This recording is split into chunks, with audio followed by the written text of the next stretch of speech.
when you hear those pitch, what are those green flags that you generally look at? And what are those green flags that make you say, okay, these people know what they're doing?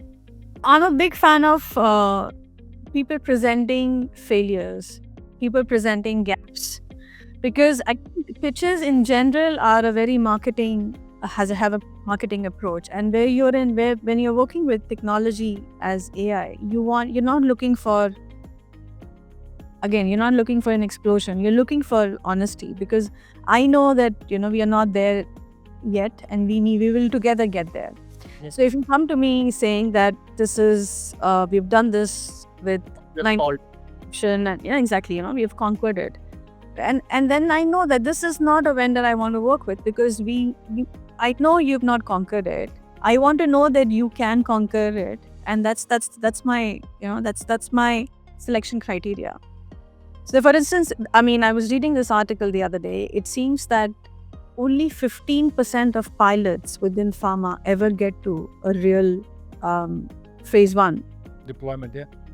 And to me, this was again going back to our very short-term gratitude scenario, where there are massive kickoffs, there are massive stakeholder alignments, and everybody's talking about a great project that is in pilot, but nobody's really talked about what after pilot.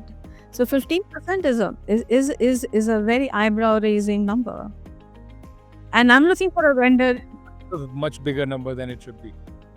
It should be much bigger number than this, right? Because 15 is really, yeah. And I think in my vendor, what I'm looking for is the ability that, okay, if this fails, you will tell me how we can change it. You will tell me how we can work together, because don't come and tell me everything is golden. It's not. So, some meaning that says 85 out of all 100 projects in the pharma start with no long-term goal. Not start, they end with no long-term goal. What should founders building AI for pharma actually understand how decisions actually get made inside these organizations?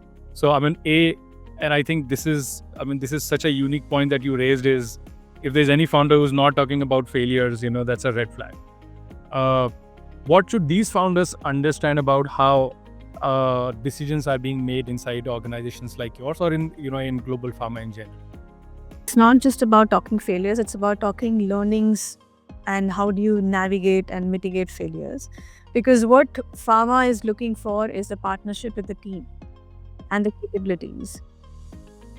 The other element, I feel like the decision making in pharma is a very long drawn process. So it's unfortunate, but it's a reality that decisions don't get made in 6 weeks. Decisions require a fair number of stakeholders who need to be aligned, who need to be brought together for the project, and who need to be on board with the particular product, particular process, particular vendor. And ultimately, it's a process that the selection process will always have a process around it. So yeah, it's unfortunate, because I've also worked with startups where we have very lean, mean teams, and you're not always able to keep up with these long cycles of a pharma company, not being able to keep up with these multiple requirements of different kinds of decks, different kinds of reports, fill in these 20-page long documents, procurement documents, which have been created for traditional IT systems.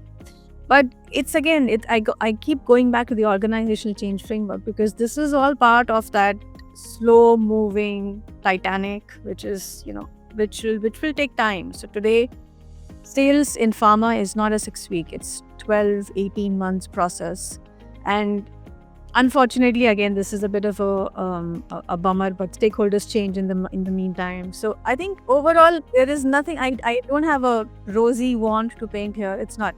The only silver lining here is that once you're in, because then removal in itself is the similarly long process. So, think of that as your finish line. Wow, that's I've heard this kind of framing for the first time. No, it's because we have vendors who have disappeared, and it's for us, it's the same amount of work to get them out of the system. I always thought, you need to really perform if you have to keep in. I'm growing up, again, this is going back to Jaipur and the competitive exams, right? I've always found that cracking the exam was the most difficult part.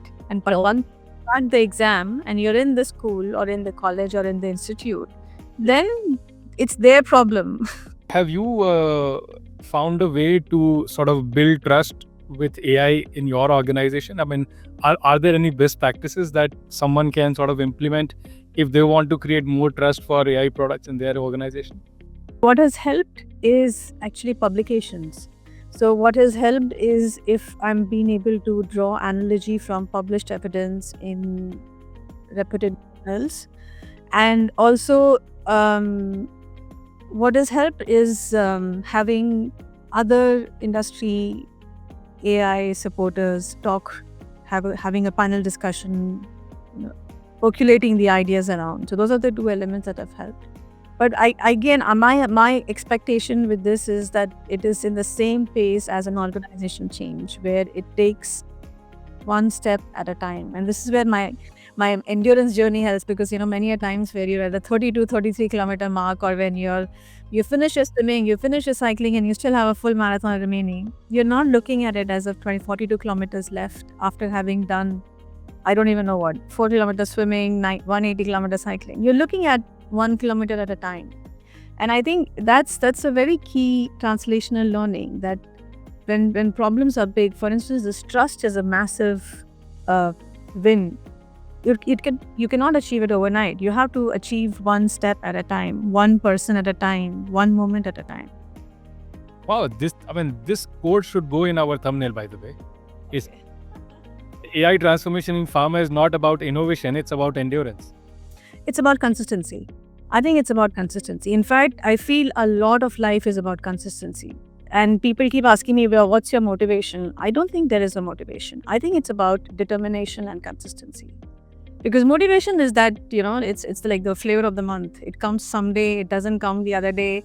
And you can't keep waiting for motivation. But when your alarm rings in the morning and you have a schedule and you have a race in 6 weeks, you have to practice. I mean, and unfortunately, we live in a world of instant gratification, instant response, instant satisfaction. And this is where Motivation of the day. Exactly, motivation of the day. And here we are talking about making a change in the organization, which has been around for 20 years and has more than 10,000 people. It's not an overnight thing. And you can play for the longer game. And you have to play the longer game. You only win in the longer game. You have instant gratification in shorter ones, but the win is only a longer game.